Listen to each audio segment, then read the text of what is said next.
வானங்கள் தேவனுடைய மகிமையை வெளிப்படுத்துகிறது. ஆகாய விரிவு அவருடைய கரங்களின் கிரியையை அறிவிக்கிறது. பகலுக்கு பகல் வார்த்தைகளை பொழிகிறது. இரவுக்கு இரவு அறிவை தெரிவிக்கிறது. அவைகளுக்கு பேச்சும் இல்லை, வார்த்தையும் இல்லை. அவைகளின் சத்தம் கேட்கப்படுவதும் இல்லை. ஆகிலும் அவைகளின் சத்தம் பூமி எங்கும், அவைகளின் வசனங்கள் பூச்சக்கரத்து கடைசி வரைக்கும் செல்லுகிறது. அவைகளில் சூரியனுக்கு ஒரு கூடாரத்தை ஸ்தாபித்தார்.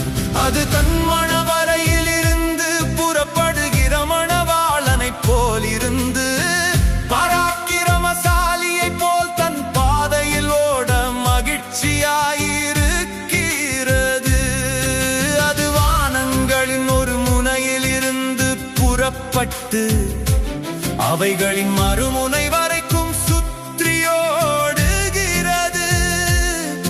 அதன் காந்திக்கு மறைவானது ஒன்றுமில்லை.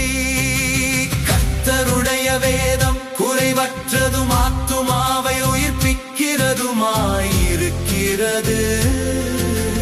கர்த்தருடைய சாட்சி சத்தியமும் பேதையை ஞானியாக்குகிறதுமாயிருக்கிறது.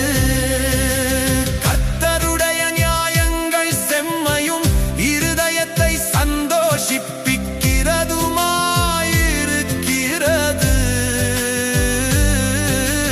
கர்த்தருடைய கற்பனை தூய்மையும் கண்களை தெளிவிக்கிறதுமாயிருக்கிறது. கர்த்தருக்கு பயப்படுகிற பயம் சுத்தமும் என்றைக்கும் நிலைக்கிறதுமாயிருக்கிறது. கர்த்தருடைய நியாயங்கள் உண்மையும் அவைகள் அனைத்தும் நீதியுமாயிருக்கிறது. அவைகள் பொன்னிலும் மிகுந்த பசும் பொன்னிலும் விரும்பப்படத்தக்கதும், தேனிலும் தேன் கூட்டிலிருந்து ஒழுகும் தெளிதேனிலும் மதுரமுள்ளதுமாயிருக்கிறது. அன்றியும் அவைகளால் உமது அடியேன் எச்சரிக்கப்படுகிறேன். அவைகளை கைக்கொள்ளுகிறதினால் மிகுந்த பலன் உண்டு. தன் பிழைகளை உணருகிறவன் யார்? மறைவான குற்றங்களுக்கு என்னை நீங்களாக்கும். துணிகரமான பாவங்களுக்கு உமது அடியேனை விலக்கிக் காரும்.